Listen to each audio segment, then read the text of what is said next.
Howdy, I'm Kathy Nelson with the Parks and Recreation Department. Currently we're out here at the wonderful Grapevine Botanical Gardens. I want to share with you some wonderful, easy way to have tasteful tomatoes, peppers right out your back door. So I hope my love for fresh grown tomatoes and peppers and other vegetables that you will find enjoyable too after this little quick demo of how you can do it yourself. First thing is first, it's kind of the first part of April, and that is a great time to plant tomatoes and peppers. So great way to start off your spring and summer vegetable container garden with these two plants. One thing about tomatoes in this hot Texas climate is to go with varieties that have small fruit.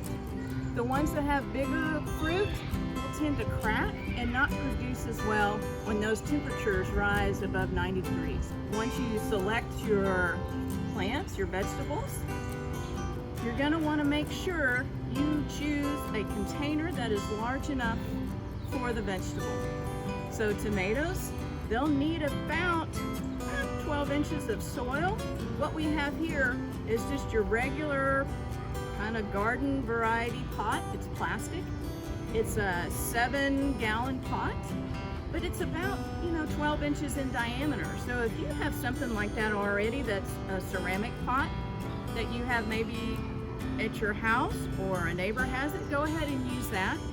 Know that anytime you use metal or ceramic, they're gonna dry out a little bit quicker. So just be mindful of that. Another thing that you need to be mindful of is that they have drain holes. Whatever pot that you have, you need to make sure that they have drain holes in order for that water that is so essential to good plant growth has a way to drain. So we want the soil to be moist, but we don't want our roots of the tomato or the pepper sitting in water. So if you happen to say you want to use an old metal bucket, make sure you drill a hole in it so it has drainage. One of the other essential elements is the soil. And trust me from experience, you need to have very light soil. And if you could zoom in a little bit and take a closer look, come on in.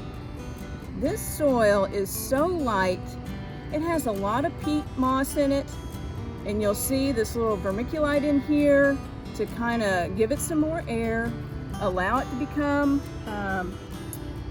to obtain water, to become moist, but not wet.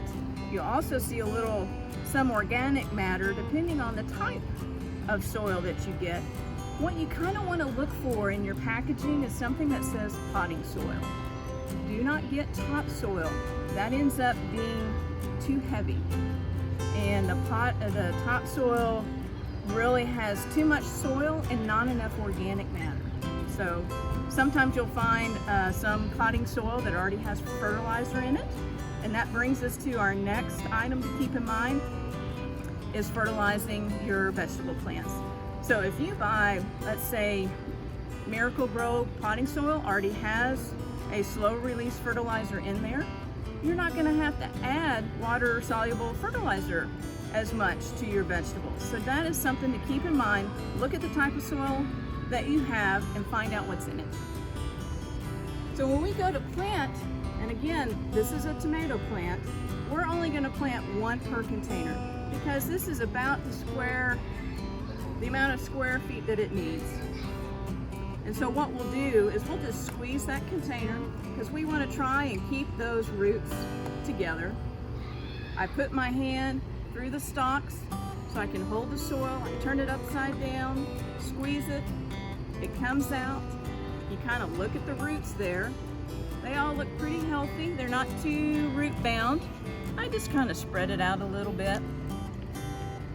And then I come over here to my pot, kind of scrape that soil around, put it in there, get that soil back. I have it a little bit high, and I want that because I know it's going to settle back in. And notice that the soil is about 1 inch to 2 inches from the top or the lip of the pot. And that's so when you get ready to water your plant in, you can water it deeply. It'll probably stand a couple of, half an inch or so. But if you have that soil low like that, you'll be able to just water it deeply and it'll sit there on the top as it drains down. This soil that we talked about, this soft soil, is all the way from top to bottom of the pot. There is no bottles or rocks or any other kind of material to kind of fill up so I have less volume, less soil to put in. And the reason we don't want to do that is because those roots like consistency. So you'll have a better producing plant if you have the same soil all the way through your pot. I hope that this is enough to get you going and that you'll be eager to go ahead and plant a tomato.